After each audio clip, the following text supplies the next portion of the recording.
Ready to dive into some serious productivity strategies.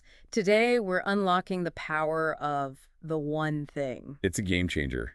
I'm all about finding those simple shifts that lead to big results, and the one thing delivers. It's not just about getting things done, it's about identifying the right things to get done. Exactly. And one of the biggest aha moments for me was realizing how much multitasking was actually holding me back. Oh, multitasking, the productivity killer. I used to pride myself on juggling a million things at once. I've all been there. But then I read that study by Clifford Nass blew my mind. It turns out our brains aren't wired for multitasking, no matter how much we think we're good at it. Not even close. We end up doing everything worse. And get this, the research shows that multitasking actually lowers our IQ scores more than being stoned. Sobering thought, right? It's like we're sabotaging our own brains without even realizing it. And speaking of self-sabotage, let's talk about those never-ending to-do lists. The bane of every productivity enthusiast's existence.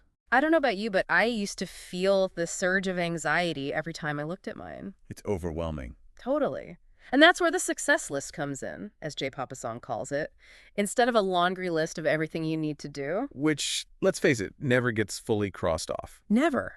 It forces you to get laser focused on the handful of tasks that will actually move the needle The tasks that truly matter. and to ruthlessly prioritize them. No more busy work, no more feeling scattered. It's about identifying that one thing that will make everything else easier or even irrelevant. And it's incredibly empowering. And sometimes just identifying that one thing can feel overwhelming. Absolutely. We get in our own way. It's like, where do you even begin with something so big? It's that fear of thinking too big. Ah. Keller and Papasan call it megaphobia. Megaphobia, I kind of love that. It's real. We hold ourselves back from achieving incredible things. Because deep down, maybe we're afraid to even try. But here's the thing, setting those audacious goals, it changes everything, even if it feels scary at first. You have to rise to the occasion. Exactly. You can't keep doing things the same old way and expect extraordinary results. It's so true. And that's when having an accountability partner can be a game changer. Oh, 100%. That outside perspective is invaluable.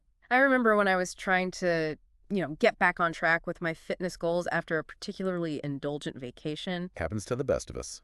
I told my friend, if you catch me sneaking another cookie, you have full permission to stage an intervention. Love it. Sometimes you just need someone to hold you accountable. And to celebrate those wins with you, remember that statistic from the book. People who share their goals are way more likely to achieve them. I'm not surprised. There's power in saying it out loud. Accountability is huge. It's Yeah. like having a built-in support system cheering you on every step of the way. Okay, so we've ditched multitasking, embraced the success list, and we've got our accountability partners on speed dial. What's next? Time to put it all into action. But how do we bridge that gap from big picture goals to what we're actually doing today? That's where things get really interesting. In the one thing, they talk about goal setting to the now. Such a powerful concept. It sounds kind of, I don't know, abstract, Sure. but it's actually incredibly practical. It is, because it's about bridging that gap between your someday goals, those big dreams, Right. and what you're actually doing today. So how do we do that? Walk me through it. Let's say my someday goal is, I don't know, to write a novel. Okay, love it. So start with that 5-year plan. What needs to happen in the next 5 years to make that novel a reality? Okay, so maybe finishing the first draft, finding an agent, Yeah. taking a writing workshop, something like that. Exactly. Now break that down further.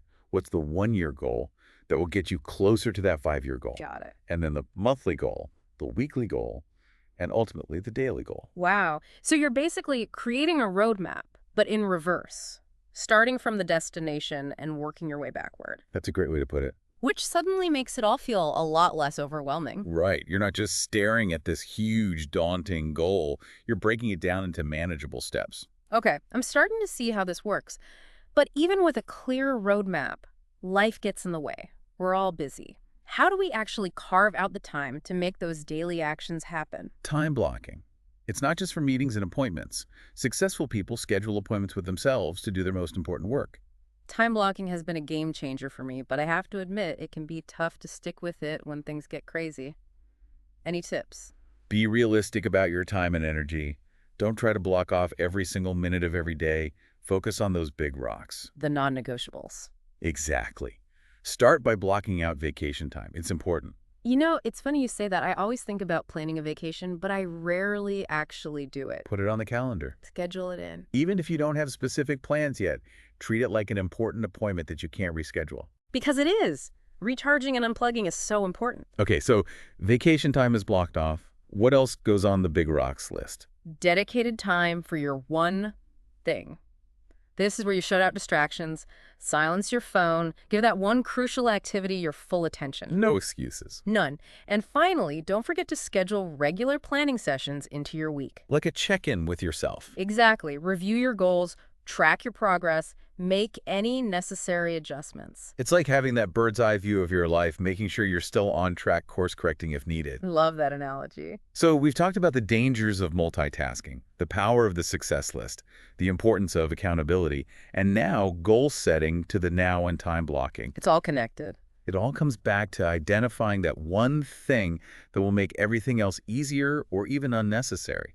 It's about being intentional with our time and energy so we can make real progress toward those big goals one step at a time. And remember, it all starts with asking yourself that one question. What's the one thing you can do right now that will have the biggest impact on your life? What's your one thing?